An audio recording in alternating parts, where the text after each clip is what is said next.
Thank you, really nice to see you. Yesterday, we led a session on Key Stage 3 and creating a coherent journey through those 3 years of Year 7, 8, 9, with a view that GCSE is accessible to everyone.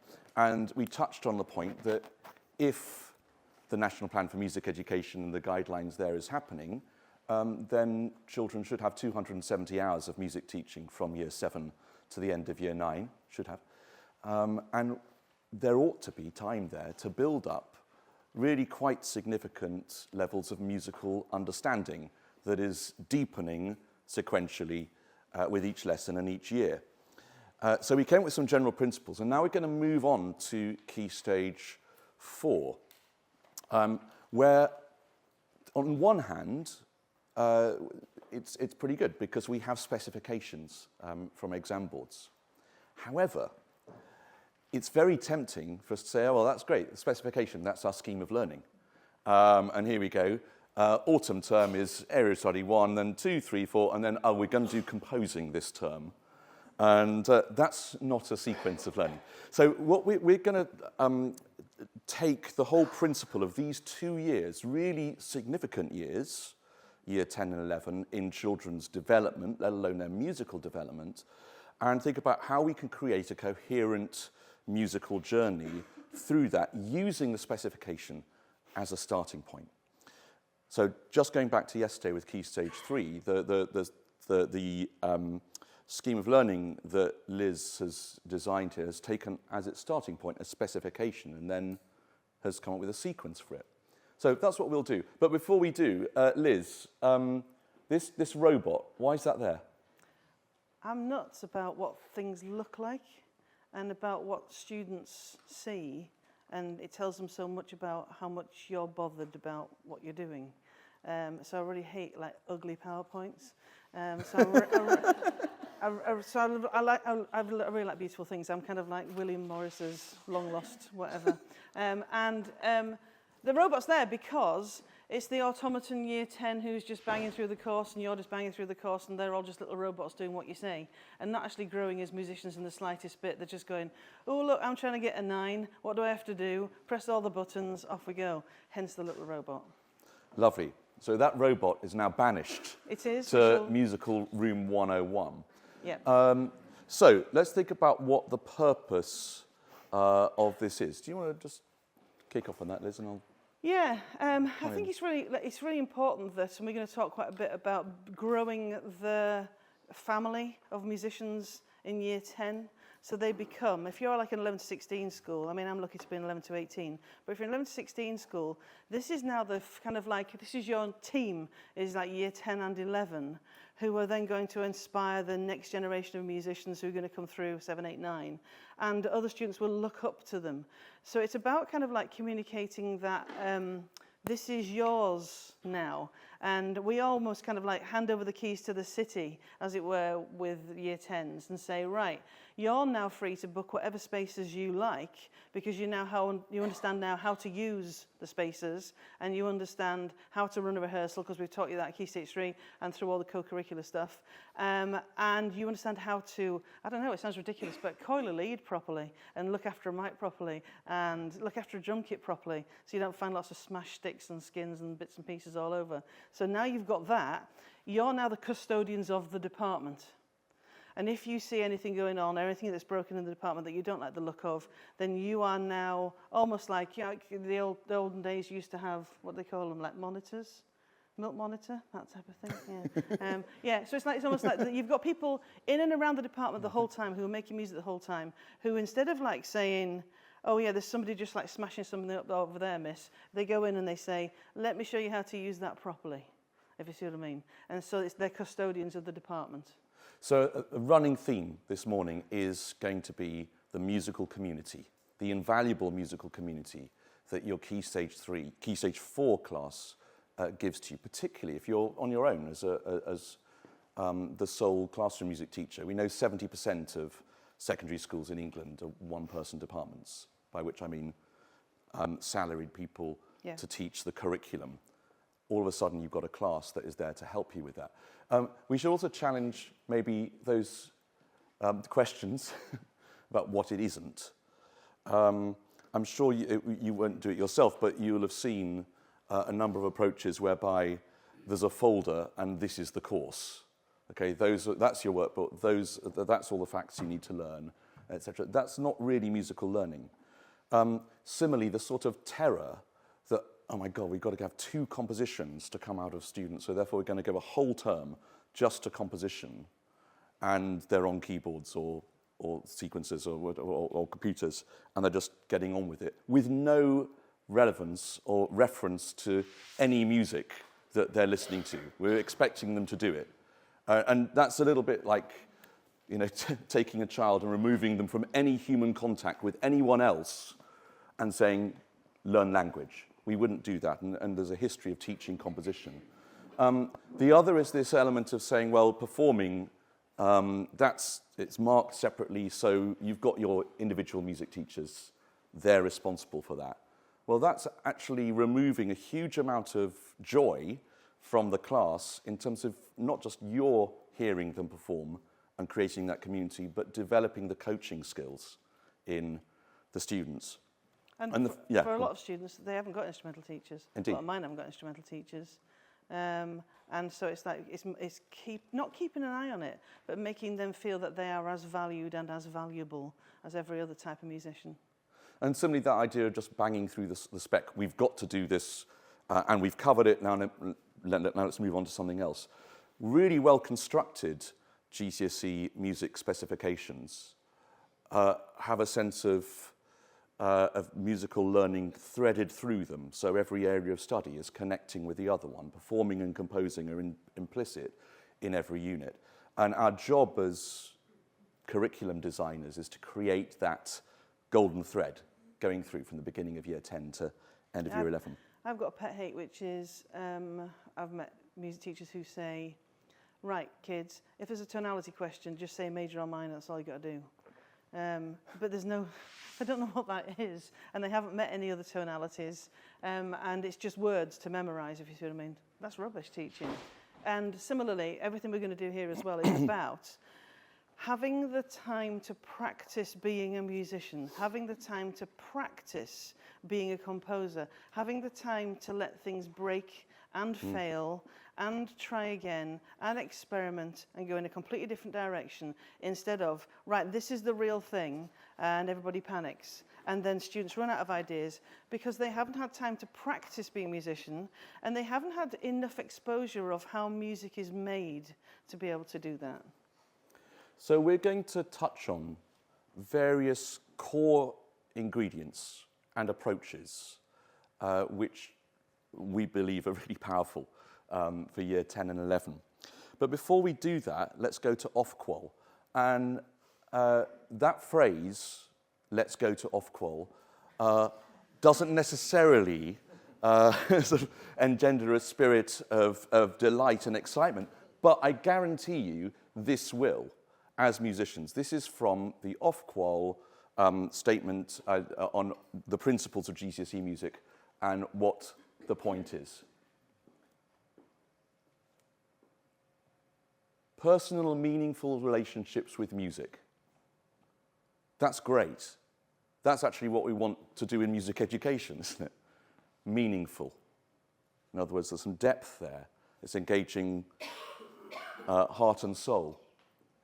And then this element here about engaging critically and creatively, understanding, reflecting, and personal and collective identities. I mean, I think this is really great stuff.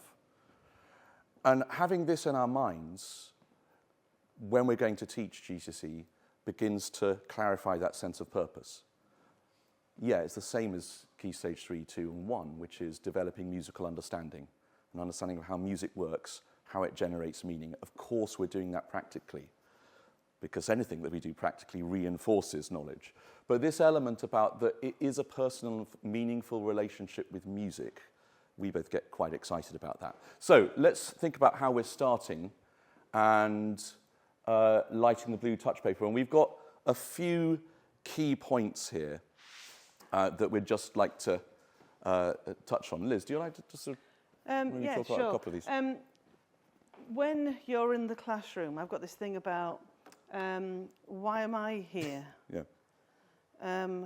What's new? What can you take away that's new as a result of me being here? So I'll never do it, right, get on with your compositions or go off and practice or something lame like that. It's got to be that I move you forwards, and then the work that you do in between then reflects your understanding of what I've just taught you. And next lesson, we can go from there. But there's got to be a reason why I'm in the room and not a cover teacher. There's got to be a reason why I'm in the room or nobody's in the room. Or there's just a camera in the room. I've got to be there for a purpose. So whenever we start a lesson, let's say if we are mid composition work, first thing I will do is I will say, right, let's have a see where you're up to. And I always say this, where are we up to with a piece of work? And I never say, right, let's see how complete it is or anything like that. I just say, let's where are we up to? And then we'll get up on screen somebody's work, let's say if it's a recording of something, and just walk through the things that are working a treat. And then we keep, just based on what happens that year live in the room, we keep a kind of like top tips page in a folder of, go, that works, stick it up an octave in 2 different timbres, and say it twice. I always say this. If it's a cracking tune, say it twice. All the best composers do it. Say it twice. Once you've heard it twice, we're interested. So really, really simple, like things that you move people's understanding forwards. And sometimes we'll get 15 minutes in, and somebody will go, Miss, we haven't done any composing. And I will say, well, yes, we have. It's just that you haven't been there doing it. We've been doing it together through talking through what you've made so far. So it's like, why am I there? And that what you're doing in the classroom is only a third of the story, because the richer musician is also playing and singing outside of, and is also on the bus with you going to see the best that's out there. Yeah. So this element about it's not all happening in the classroom is really important. And that's an important aspect of children's development from Key Stage 3 to Key Stage 4. It's an issue which our colleagues in core subjects have no issue with whatsoever. You're reading for English, you're writing, you're doing homework, you're doing investigations, you're doing projects outside the classroom. That's what we're getting them to do. It's exactly the same for music.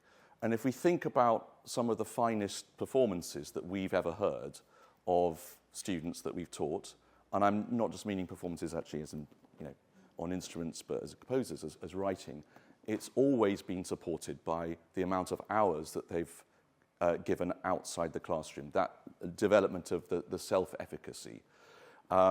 It's also been reliant often on a lot of support from some cases with parents and VMTs. Now, not everyone has that, but we do have that with the community. So that sense of, from day one, building the strong community with the class is great, because you're then creating the support network further than that. Shall we just have a look at that now? Because so these are a few things that both of us do that we just want to talk through. And if you like, this is one of 2 pages. There's one that comes a bit later on, slides, of top tips. So shall I just talk about the first few? Yeah, whatever you like. Is that thing.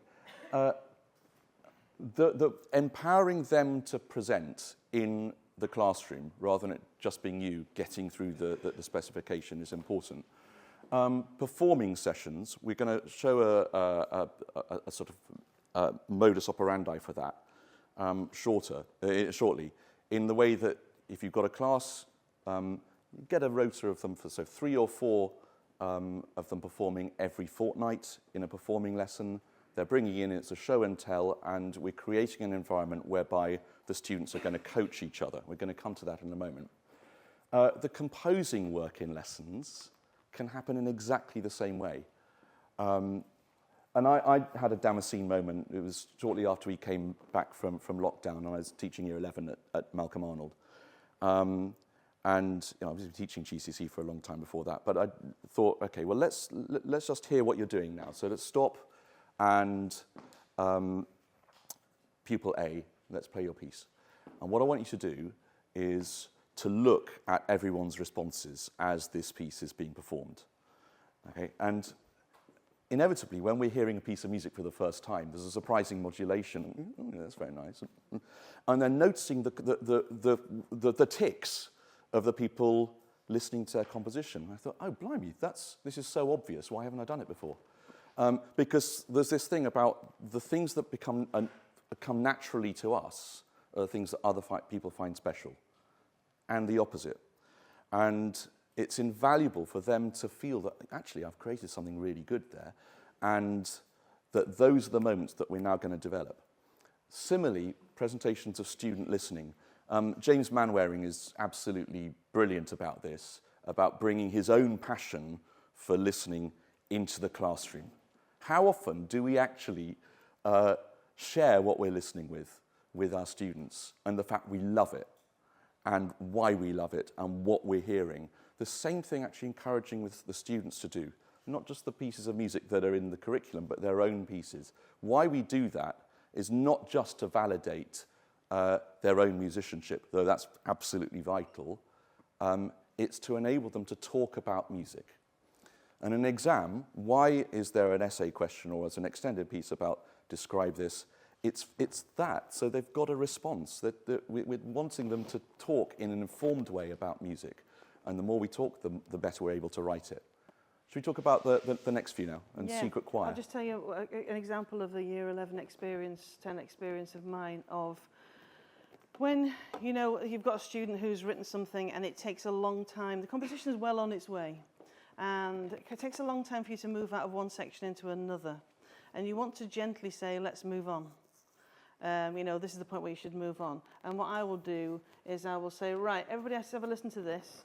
And just give me a quick wave when you reckon it should change. And there is a very, very natural response that students have, not based on a book, not based on instruction, not based on counting, but just based on can we move on now? And I'll go, well, there you go. If you'd have gone 8 bars earlier on this change, but let's come back to this later on. But if you'd gone 8 bars early, we were ready for something new.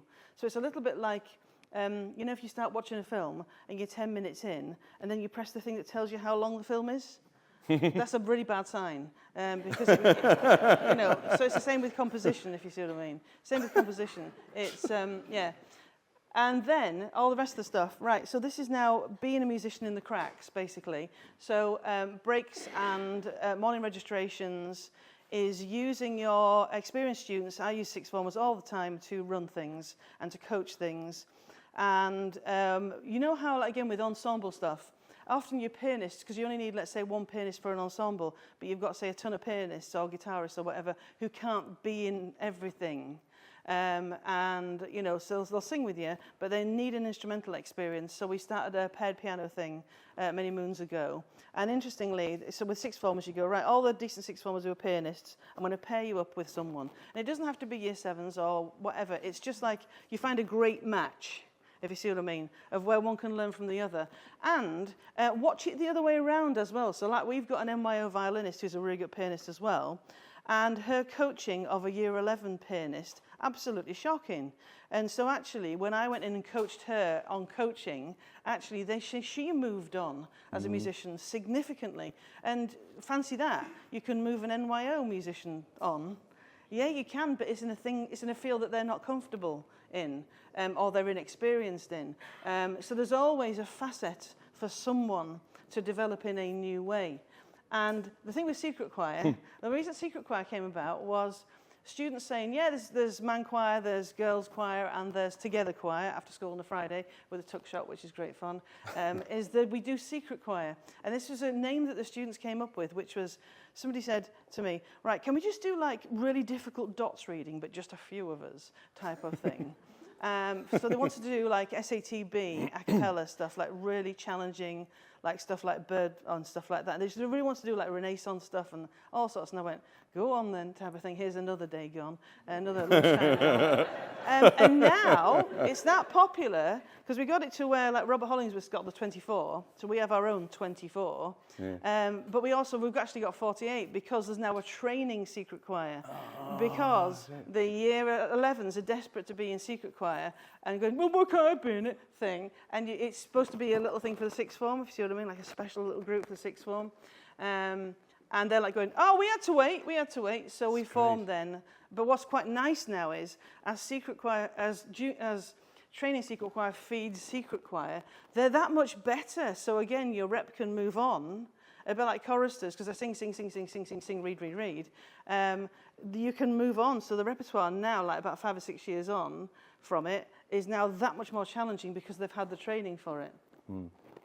We're not at quite that. No, we're not at that advanced level with some of our schools. But that's because. But the beauty of the principle of secret choir is great, which is they don't talk about it. You know, first rule of secret choir is. First rule of secret choir is you don't talk about secret choir.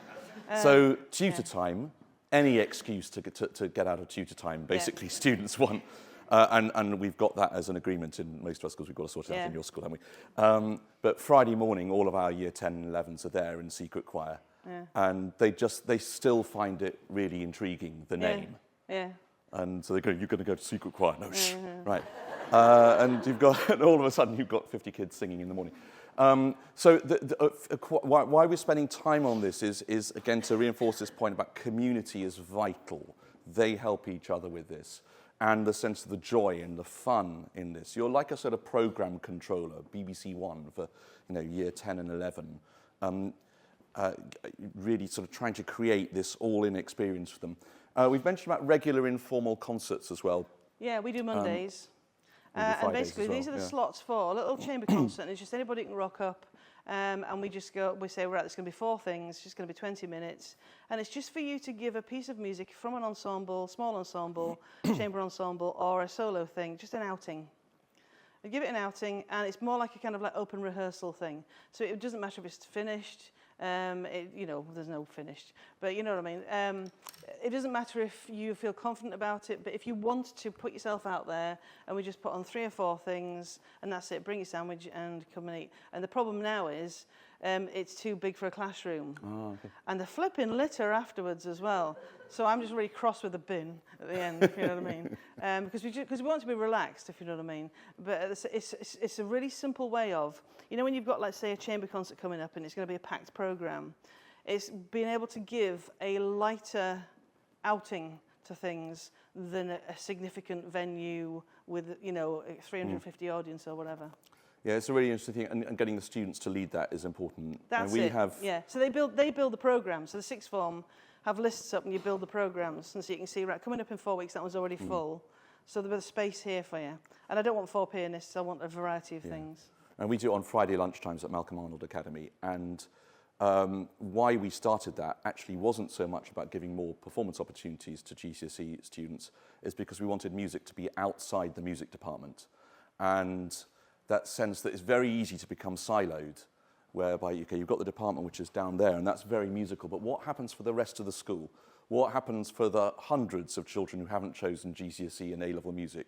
Where's their music during the day? And actually allowing that to be in the space has been really popular, and they really love it. So look, those are the principles. We're now going to go into some detail. I think we've already covered that through how we've been talking. The SRP pathway, we just touched on that yesterday, sequence realized performance. Do you want to just articulate it again, because some people weren't here? With the sequence realized performance, students, most exam boards, I think all exam boards now have a route through where you can sequence in. So if students aren't confident performers or singers, there's another route. But I was talking to somebody in my form, year 12, the other day, and they were doing, I think they were a psychology student, they said, I'm doing a little survey on the brown paper bag kids. And I said, go and walk me through what you're talking about. I don't know what you're talking about. And they said, have you never noticed on a trip that if you're a free school meals kid, you have a brown paper bag because you get your free school meal in the bag to take on the trip, if you see what I mean. But that identifies you there. It says poor, if you see what I mean, does the brown paper bag. And so, that's not with that in mind, but it reminded me of this. Where students are sequencing, and that's their instrument, this is what we say, this is your chosen instrument, we all do it so that there's no boundaries. So it's not the them and us, if you see what I mean. So we all do it at the start of year 10 as a leveler. And what it does is it teaches everybody about score reading. It teaches everybody about kind of like improving their sequencing skills. It teaches everybody about improving their ear. But they also learn about how other pieces of music are structured and formed because they get listening and analysis to go with it. So it's the whole package. And then you can then reference it as you start to do a composition workshop and go, do you remember in the sequence realized performance we all did, there was a section where the bass line dropped an octave and the texture thinned right out and we had this polarized texture. How about we kind of think about that in your compositions type of thing? So the whole lot feed. So it's not like it's, well, I'm not even going to do that option. No, well, you're missing the point. We're learning still by making something, we're analyzing it and discovering how it works. Yes, I'm a big fan of this because, you know, the kind of like, again, fear of notation reading is we use a ladder system to begin with to get us into the sequencing. And then, about week 3, we slide onto the desk a full score for it, if you see what I mean. And all of a sudden, you start, and I start asking what I call vertical questions. So I'll like go, okay, let's have a look at this chord here. Right, what have we got in it? Somebody come and find it for me. Right, I've got one of these, I've got one of these, and I've got a bit of this. Right, what's that then? And somebody goes, oh, it's a D major chord. And I say, well, is it in root position? And they'll, because of what they've learned to key stage 3, you go, well, if I was just a kind of a classic right-hand pianist number, then no, it's not. But look what's in the bass. And I wonder what the 8 means. And why would there be a D natural there? This is interesting. Because there's no D sharp, so you've got them thinking about key. This must be a passage where we've moved out of a key that needed that D to be D sharp. Have we maybe been in E, and we're going to A, and then all of a sudden you're talking about the circle of fifths, and the whole thing is linked beautifully. Brilliant. So let's now think about the beginning of the course. GCSE's cohort, very different students. Everyone obviously brings their own musicianship into it. There are those who've had instrumental tuition and privately funded instrumental tuition, those who've had nothing, those who are good singers, come from the pop and rock tradition, those who are classical.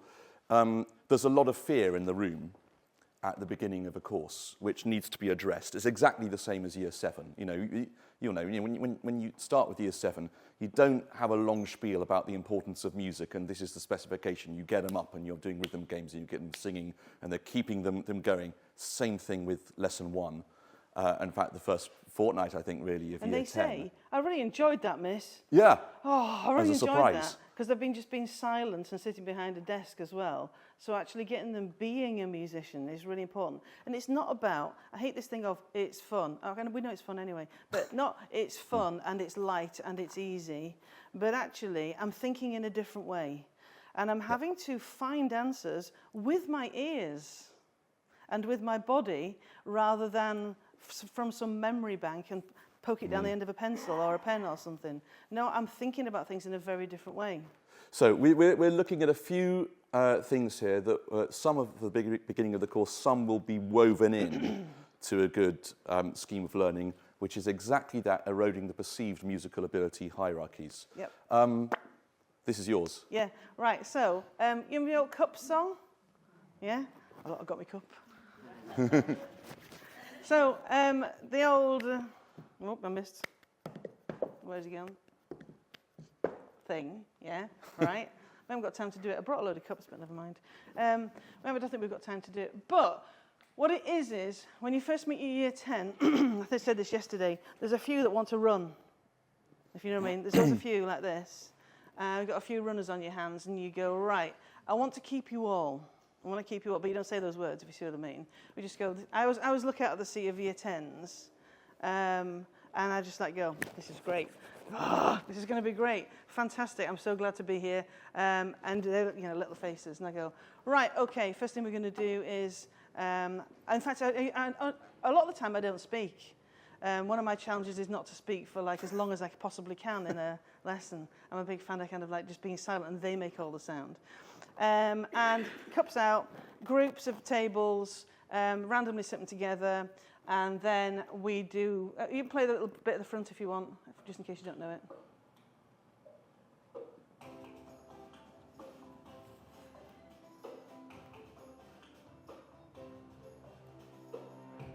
That'll do.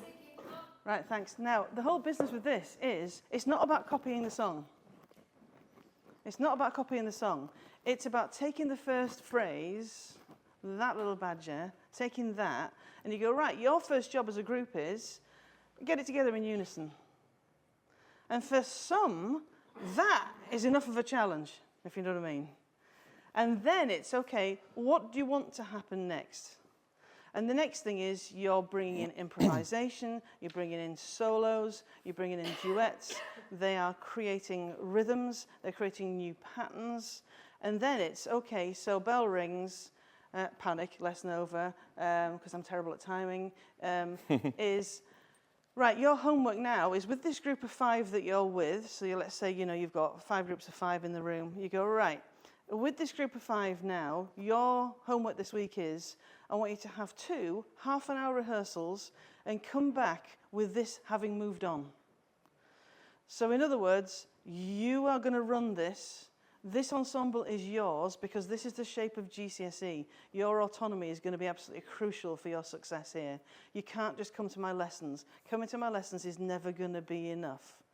So I want you to go away and rehearse this. And it's really funny, in the first week of term, you just hear across all the practice rooms all these clattering and laughing and yelling going on. And then with great pride, they come back and show you what they've done. But interestingly, there's always about one group who will be, oh yeah, well, so-and-so didn't turn up, and Bo didn't turn up, and it didn't work. And there will always be one group where it hasn't worked. And we go, that's all right. For week 2, what we'll do is we'll take those 5 and we'll scatter them into the other 4 successful groups. Mm-hmm. And then instead of it being the torture of, oh, not this again, they're now having a nice experience by being with a different group of people. And that's how we get going. Can everybody play a cup? Yes, they can. So this isn't down to putting together a rehearsal where you've got to, say, read the dots, or where you've got to have acquired a certain skill or be confident with your voice at a certain pitch. It's, we can all play a cup, but we're ensemble, we're being responsible, we're being self-reliant, we're being mature about this, we're being musicians all the time, and this is a great way of getting cohesion in the group. And then you go into the next lesson, you go, right, we liked a bit of this one, what did they do? Right, you did this, show us again? Right, let's all do that. And then you do a mass unison one on that one with all 25 of them or whatever, and then break out into, right, let's now structure this. And again, I'm back on blooming Concerti Grossi, you can then window out into the groups and go, right, let's structure it like this. 1, 2, tutti, 3, blah, blah, blah, if you see what I mean, across the room. And all of a sudden, they're making music now as a chamber orchestra, effectively, but we're still on plastic cups. And all of a sudden, you're connecting with the concerto through time, an OCR unit, there you go. Through cups. We're also going to... sorry, just OCR, thank you. Also going to touch now on the approaches to develop students' confidence in composing. Well, first of all, actually important, we're calling it improvising. And working in ensemble first. And these next 2 slides are hugely indebted to the great Jen Hartley, who is now head of academic music at Lancing College, who's absolutely tremendous about breaking down the barriers about composing. And one of these is trying to get over this point that we might get to in year 11, which is the panic of the notated composition. And how are we going to improve it? Oh, right, yes, can you put some phrase markings in there and some dynamics and some articulation? Why is that happening at the end rather than at the start of the composing process? Because if we do it live, we're creating all of those musical signals innately. And in fact, not just innately, they're essential to the success of a composition. So I'll take you through how this might work. So the first of all, we'd have a slide with just these motifs on here. And we get them into some small groups, 4 or 5. And we want them to do 2 things. First of all, to pick their set of 5 pitches and then to explore the possibilities together. Some of them will just get on and play it, and if they don't have an instrument, they've got, and I've seen it happen with keyboards on here and the small xylophones and so on. But how many different ways can you discover of playing that chosen motif? Just before we introduce those vignette words. So we're not doing that yet. We're just simply saying, here's some musical ingredients, what can you do with it? Really interesting, because in every group they will come up with different ideas, and some of those are there, including the idea of the melodic shape and the order of notes. Some will leap straight away and to determining combinations of pitches and some interesting harmonies that come out of there. As they begin to play together, they're going to be experimenting with texture, and it's all an organic thing. Then we say, okay, you're going to choose one word for this, peaceful or cheeky, and do something, simply one word. Opposites is the kind of thing. We're not going happy, sad. We're wanting something that will spark the imagination a little bit more. And then they go away and they come and perform something. Everything that they perform sounds good. It's really interesting, whatever the prior experience of them. And then there's a lot of exploration that we can do in terms of asking the other groups, okay, what did you hear? How do they handle this motif? What was the, can you determine their thought process? Oh, and the other thing is, I forgot things, we don't tell the other groups what word they've chosen. So what makes this sound peaceful? Is it just the fact that it's slow tempo? Is it also to do with the choice of rhythms and the range and so on? So that's the first point of that. And then we develop it a little bit further. But before we do that, why are we doing that to start off with? It's because they need that experience of playing with sounds. It's not just one possibility. It's a whole range of possibilities that come by working with each other. Also, this thing is they're all playing. And you'll notice straight away that they're not notating anything, but there's a rigor and an authenticity to the relationships between the players. No one's saying, right, your turn now. They're picking up those musical cues. They'll know instinctively when a phrase is finishing and when it's handing over to something else. Also, no one's telling you how long the piece of music is. They'll find a natural sense of climax and repose in there. And all the time, they're innately creating this character from the ideas. Now, the next step, which I haven't put on the slide, but is the really crucial thing, once we start playing with that, then give them a slightly more extended title, 2 words. So my favorite ones are, you're going to choose sad and wistful, or powerful and majestic. So the wistful element is something that's beginning to show a level of sophistication rather than just Northampton face. Majestic is a particular type of power, isn't it, rather than that power. And then we structure it in a way which is, okay, first of all, in your group, we're going to have time for messy play and use that term. They're used to it from early years. But you can actually, within a group, play individually. This is fine. You're also modeling ensemble practice and etiquette there. And then after that, discuss and demonstrate with each other. And then the end of this is they're going to improvise a sad and wistful piece. While they're doing it, the other groups are listening. They're not thinking about their own composition. And we're beginning to ask them to ask the group questions. So it will be, first of all, I really liked an aspect of that piece. How did you go about thinking about what majestic meant in your composition? Who played this particular motif? So you're setting up with this a group that is improvising, is composing, is listening, is connecting to notation straight away. There's one more thing I've got to say about this in a moment. And we've got that meaningful musical community with personal relationships to music. Now, the interesting thing about those motifs, and kind of why they work with this, is the first time they do it, most of them will choose that. Okay? Then you say, okay, right, sad and wistful. Oh no, actually, so is it okay? Can we change something else? Yes, great. So why are they wanting to change from that? And then there's the discussion that happens around that. And all of a sudden, we've got everyone in the class engaged in this process. And it's so significant. I mean, I've had so many Damascene moments with GCSE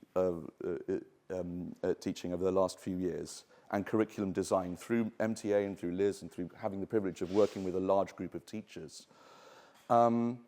This is then setting up composing and improvising as a really valid instinctive process, rather than saying, oh my God, I've got to do 2 compositions. And that's all we're going to do. The corollary would be with performing, which I have seen, I have to say, when I started at Tret. You've got to do 1 solo performance and 1 ensemble performance. So let's choose what it's going to be at the beginning of year 10, and you're going to work on that for 2 years. No! It's a regular practice, okay? And then let's have a think about this with sequenced, realized performing. Before you go on, Yeah. as you were talking, I came up with another 5 ways in which you could use your lines. And I've got this nasty disease, which is, if you leave me quiet for like a minute, I'll give you another pack of lessons, if you see what I mean. And so what I was thinking was, these 4 phrases are brilliant for as well. Let's say when you begin, say, melodic dictation, is, okay, which one would you like to write down by ear? If you see what I mean. And how difficult is it, and why are these things difficult? And then another one is, sorry, I'll be quick, is another one I was thinking of was, you know, my obsession with playlists is... We're coming to that. You know how with students now you can't say things like, oh, it's raining cats and dogs, because nobody knows what you're talking about, and nobody knows what a carol is, and nobody knows... Yeah, it's all missing, isn't it, culturally? There's loads of things missing from students' experience. You can't use... there's loads of things you can't use. You've got... Yeah, think about these things. And so I was thinking, like, I would also have playlists of models of your wistful or your majestic, because I need to know what that sounds like.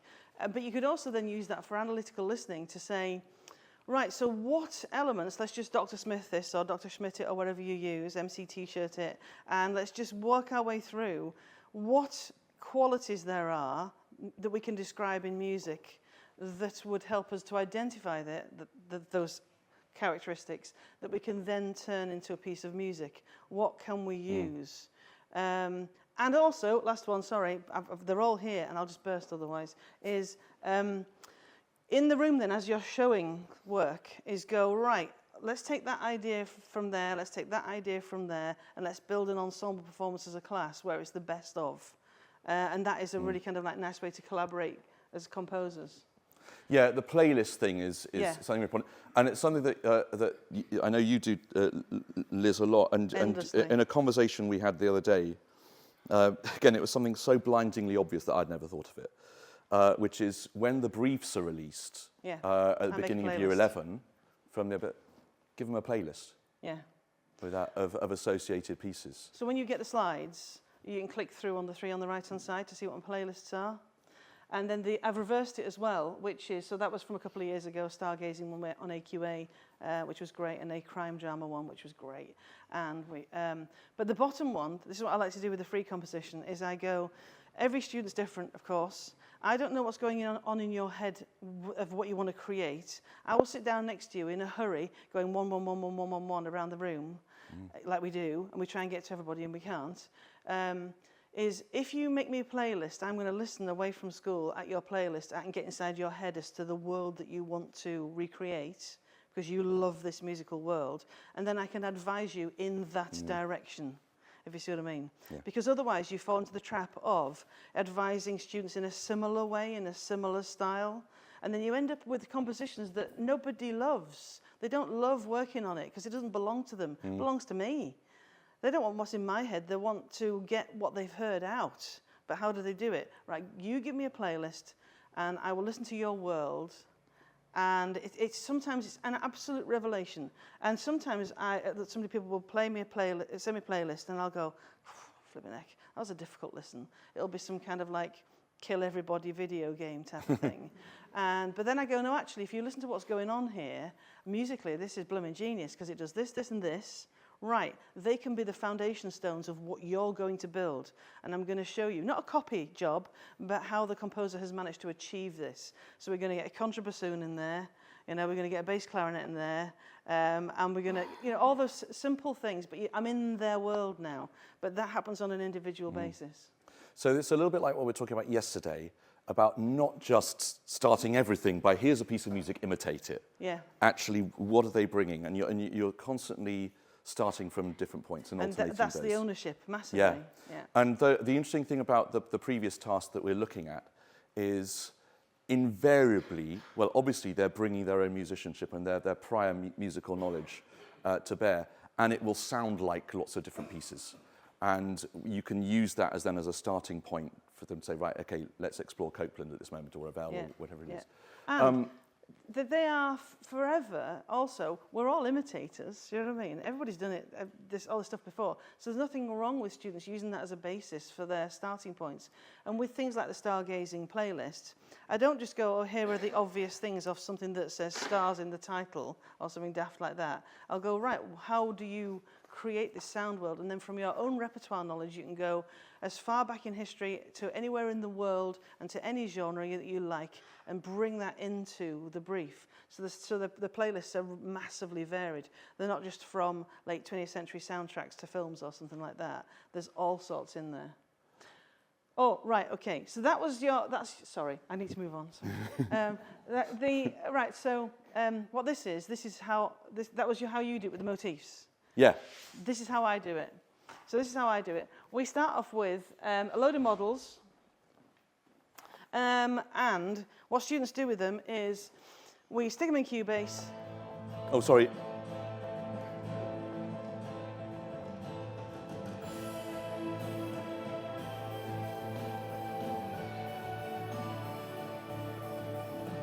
Yes, no, stop. Right, so obviously recognize it, yeah, but we chucked it into Cubase. So basically we just played the parts in, me and Tim and Ian in the music department. We just chucked the parts in, live guitar part, everything else is sequenced. And what students do with it is, it's familiar, you can see how it's broken down. If we just flick back again. Yeah. You can see how it's broken down, if you see what I mean. And then you go, this is real, isn't it? This exists, but look how many parts deep it is. It's not that many. It's not that many parts deep. And then when you get things like, let's say the counter melody, etc., you can go, well, what's it doing? How do you write a counter melody? All of those types of things. And there's a pedal note in it. What are the chords doing? I'm going to dare to say, can we just listen to the whole thing? Yeah. Because I solo things along the way.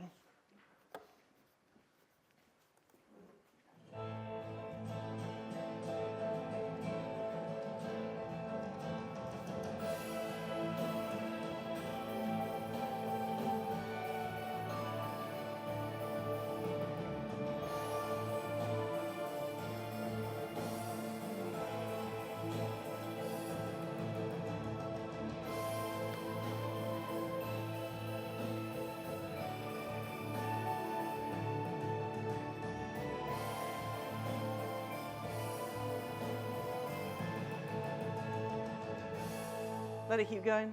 Just let it keep going. And then you start to pick things off. Right, change. Have you noticed how what's at the bottom of the chord is the same? Listen to the rhythm of the pedal note. Ooh, nice bit of detail on the bass, you go. Listen to what the drum kit's doing. This Festival of Fills is this one.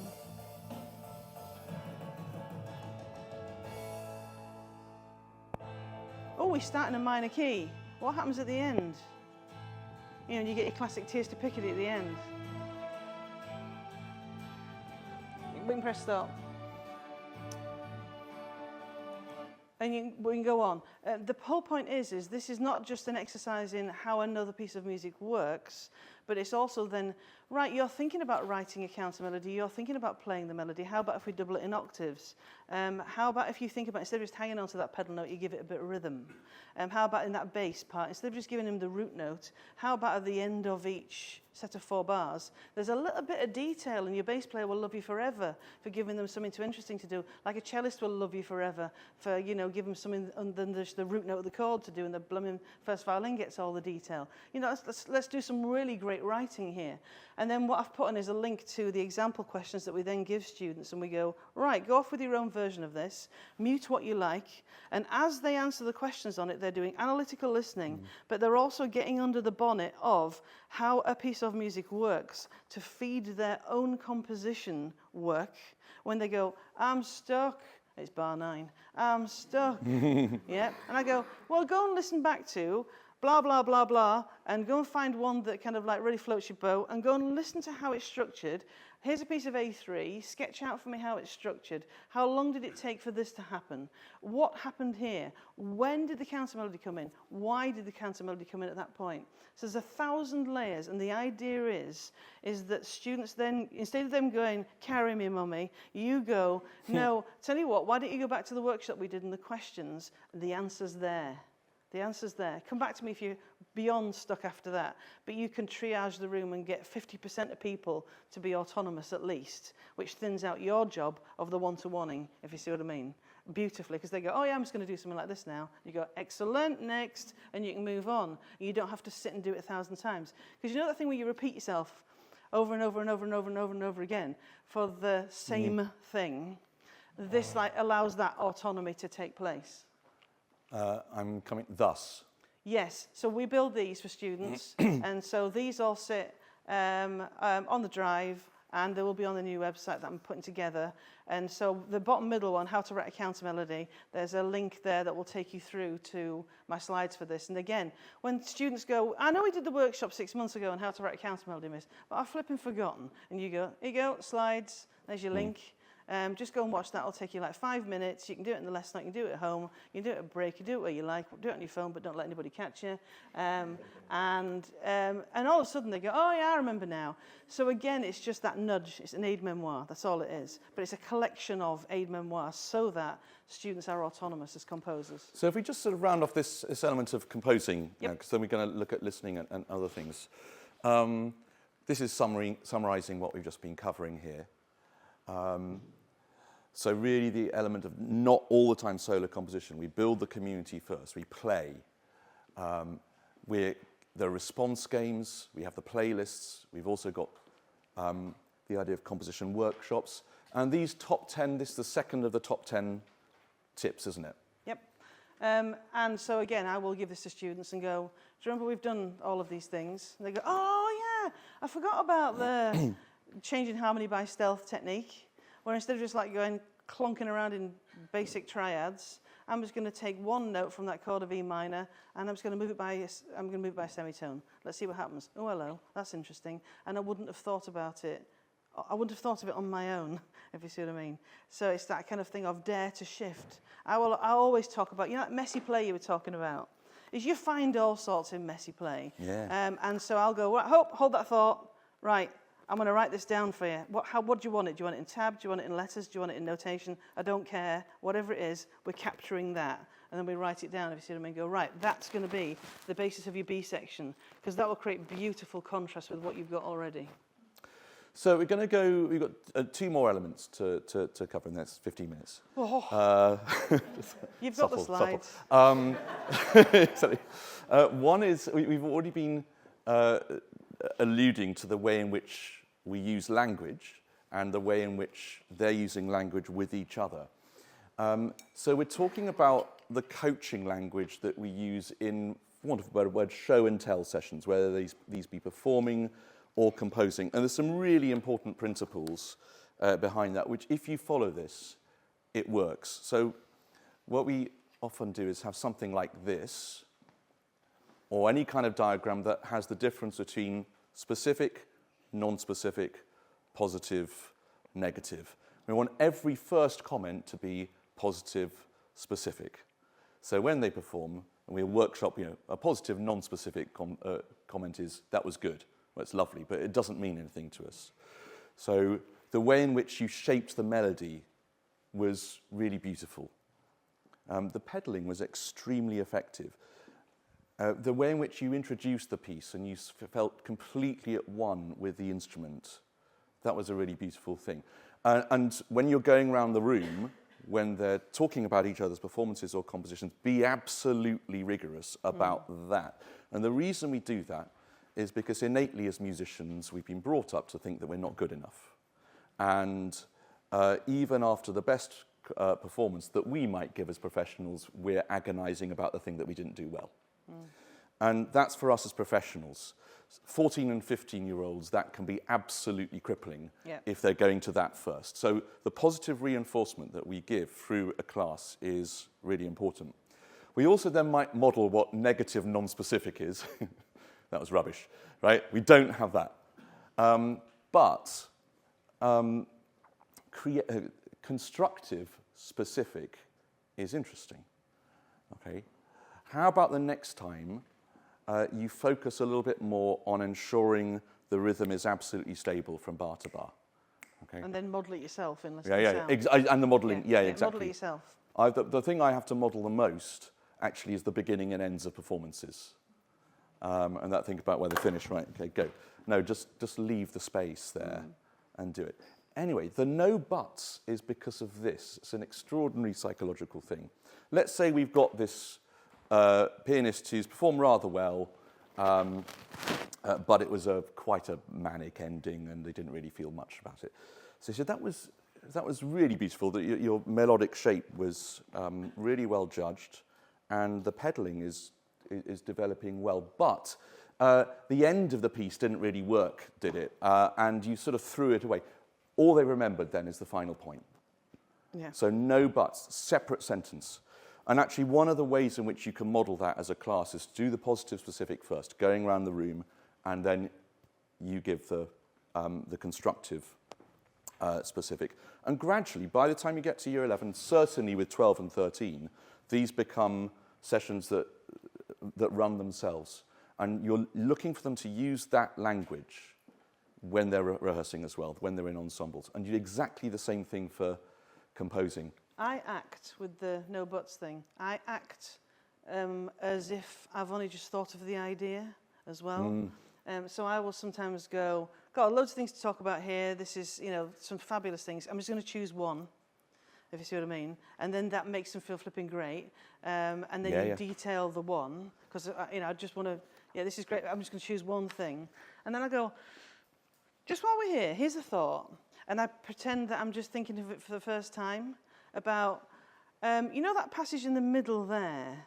Right, I'm just thinking, if it was me, I'd just try to separate those triplets a little bit more like this, and you model it, and then I just go, have a think about whether that might be something you might consider adding to your own kind of detail to kind of bring this into relief a little bit more.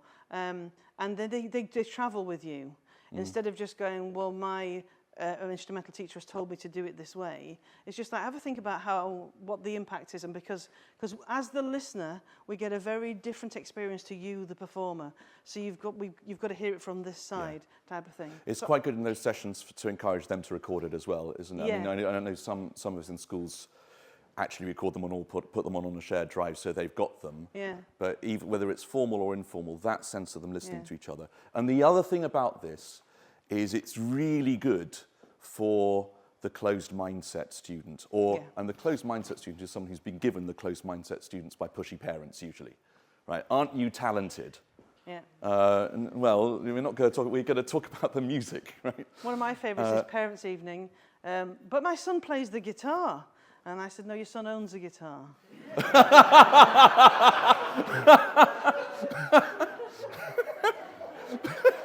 So, don't put that on Twitter. Okay, so listening. Let's move to that. Again, we wanted to model listening as a really joyful process because that's what we all do the whole time anyway. We've got 5 minutes, Liz, so I just want to move through these if we may. One of the things through here, yesterday we were talking about the questions that we ask and the follow-up question.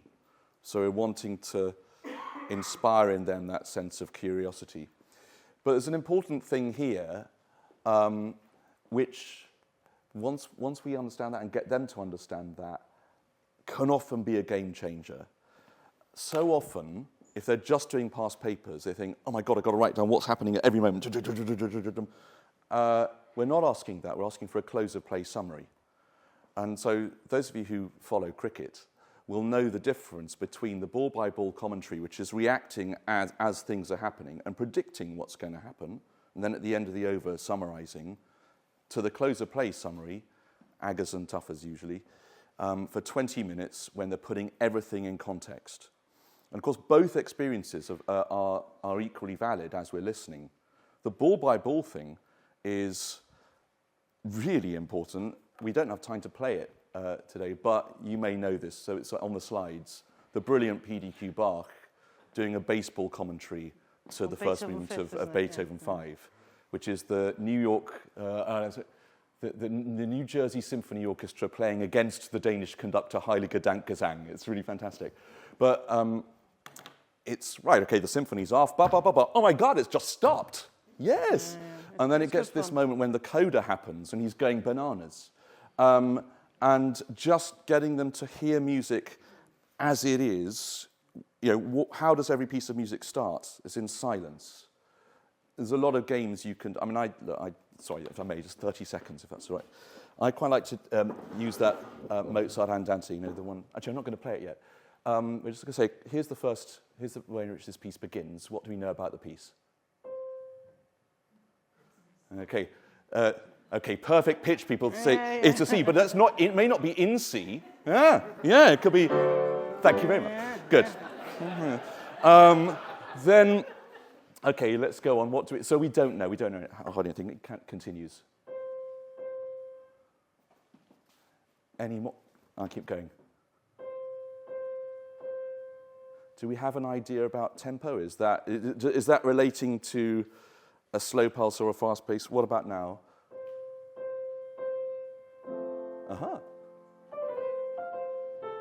Now, if you're doing tic-tac with any piece, and you suddenly have them thinking, hang on, what's going to happen next? Yeah, right. And we're establishing a different dynamic from saying, okay, I'm handing out here the Andante of this particular Mozart piano sonata. What do you see? That's not analysis. It's what do we hear? And that beautiful uncertainty that it's at the heart of what musical experience is completely engaging. And then there's a very exciting thing, which I'll tell you over coffee, about what happens when there's a repeat. Anyway. You know your musicianship as well. It's got to be in the room all the time. So when you do get that, and let's say, you know how with orchestral work, sometimes you'll end up halfway through something and you'll end up on a single pitch and you think, right, from here we could go anywhere. Where might this note go? You know, if it's that C, it might go to F, but it might go to blooming A flat as well. And when it does go to A flat, you've got to go, oh, God. Oh my God, just listen to that, For Requiem. We can do that. You can do that. You can turn it on a, I always like use, you know, in netball, you've got to stick one foot on the ground, but the other one you can do a full 360, like with anything you like. Well, you can do that with any pitch. Is you can go, right, okay, this could belong anywhere. Where shall we go from this point? They love that, don't they? There's one note and different harmonizations that you bring to it. And like this, where Happy Birthday has got like an endless life of things you can do with it. You go to the Debussy. Anyway, we're going to go through this because these are all in your packs, and we've got literally 4 minutes, Liz.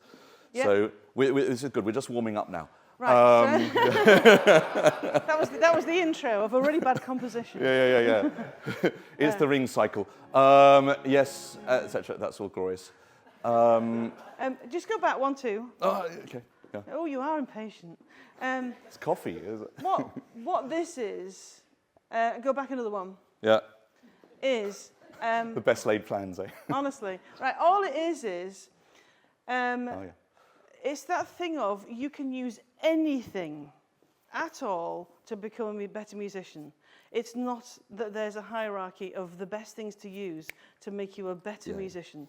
Hence, basement jacks followed by a bit of Alison Balsam in a pair of homeworks, and you go, we're learning these things through any music at all. And there's nothing quite like them see you with a board pen, with a piece of music, and you live analyze and you live articulate what it is that you're hearing. And after a while, students will start to go, oh yes, I can hear that tonic pedal. Oh yes, I do hear that taste of Picardy. And they then come with you. Because if you talk over the music, they can't hear it. But if you live analyze on the board, that's a really exciting journey for them. And they watch you at high speed with sweat on your brow, really going for it as you're talking about stuff. And you go, oh, we're back here now. Right, we've just done that first subject again. But instead of it being a score, it's just you scribbling live and going, that was a really important moment thing. Sorry. No, it's great. And then getting them to do the same. Yes. It's great. They love presenting their own music Up into at the ball board, by ball and 5 close board by pens, close. Off you go. It's like, you know, on a speed awareness course when you've got the instructor talking about the hazards, apparently. It's a sort of, you know, virtuosic stuff. Great. Playlists as well. So there's a general thing about it's actually fun to take the musical ingredients to bits and create playlists for the students. And it's that thing where a student goes, Liz, you know, you were talking about, I don't know, polyrhythm, cross rhythm, I don't know, whatever it might be, tuplets thing. Could you give us, or can you give us an example of, like you talk about mordant, can we hear an example of that in context? And if it's not something you can put under your hands, if you see what I mean, having playlists to just go, yeah, I've got my blooming ornamentation playlist here, and you can rattle through them and you go, well, let's turn it into a quiz. Here we go, scrap of paper, 1 to 10, what are you getting? Right, bang. And it's just that kind of, students will often say, can we do this? And you go, yes, we can, because it's at your fingertips if you've got tons of playlists. I don't know what I did before 2008. yeah. Because that was when Spotify was born. And I don't know what I did before then. I think I had tapes. Honestly, I'm not joking. Yeah. I had a tape to tape and made endless yeah, stuff. Mixtapes and everything. Yeah. Oh, great, aren't they? Yeah. So just bringing this back now, just like the session that we gave yesterday, what we've been trying to do is just to open up the experiences, the musical education, right, that students should be getting age 14, 15, 16 as part of this. And all of this can be integrated intelligently with whichever specification you choose. So the principles underneath that are these. There's moments for reflection on the journey rather than we've done this, we're now moving on to something else because that's a new term, new area of study. Connecting those, actually having that concept of the student's journey as a musician at the heart of this. And then finally, these key important points. Notice it's everyone doing it. And those first couple of lessons, first 2 weeks, I don't know about you, Liz, but when I'm doing it, I don't even talk about what the specification is for the first couple of weeks. I have a handbook, and I give students a handbook, maybe the second or third lesson, and I say, right, one of your homeworks is to have a little look at the first couple of pages, just so you can see what the balance of things is, and come back to me with any questions. But we don't sit and pore over how many minutes solo performance has got to be and all the rest of it. We just want to make and do. And then you kind of like, you guide them through those things. And then, I mean, in our handbook, we've got kind of like loads of things where you can go, right, I feel confident about that, not so confident about this. And I go, right, you guide me now. Yeah. You tell me what you would like. I do this with A-level as well. I go, right, over to you, shape the next 4 weeks, our next 4 weeks together, because you know better than me what you need. And they blooming do, and they stick it up on Teams for me, and then I shape my lessons around their guidance, because they know what they need most once everything's... We've touched on everything. Right, you decide what direction we go in now. Yeah. And, of course, we've been sort of flippant about, you know, going musical first and talk about specification later. But actually, once it's kicked off, the more advanced planning, just like you do your own rehearsal schedules, until you've done it, it's agonizing. The same thing about the structure of the course and knowing what they're going to be doing and keeping everyone in the loop. So your visiting music teachers are relevant for this, but they're not responsible for delivering the performance elements of the course. It's completely different performing as part of GCSE than doing a grade exam. It's assessed completely differently. This is about the integrity of the musician, playing something they know really well and with love. We're just finishing with a couple of example slides, which is yours from 10 and 11. Oh, yeah. So basically, we scratched down that this is like an example of... Right, so 21, 22, different equipment that's in P23. You'll get the slides. And that's year 11. But this isn't set in stone, but it's just so that we make sure that we've touched on everything. But as we do a topic, the whole thing's fluid anyway, but we're playing the whole time, we are making the whole time, we're listening the whole time. You know, it's utterly fluid, is this. And we're devising something similar for the Dret schools. That's what we're going to do together next, yeah. Which are looking at in a different way, but still the idea of integrating everything is at the heart of a really meaningful GCSE course. Those are our contact details. All of the slides are being sent afterwards. We haven't put our Twitter handles on here. Which X is a bit of a waste of time, you know, though that my multi-academy trust, if something doesn't go on Twitter, it hasn't happened. Well, actually, my Twitter is Hunt School Music. Oh, well, mine is SG Toyne. But So if you wanted to say that you've had the most invigorating inset this morning, you could do that. but I'm passing that. I'm passing Hunt School Music Twitter over to the next head of music, if you see what I mean, because it belongs to the music department, not me. And I'm thinking, oh, shall I start again? And So for I've the got a benefit bit of of those of you LinkedIn who on it. weren't here yesterday, this website that Liz is about to launch is absolutely gold dust.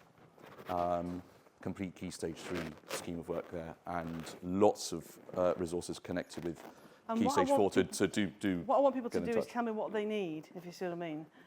Because I had very different ideas as to what the website was going to be until I started talking to people properly. And then it's reshaped.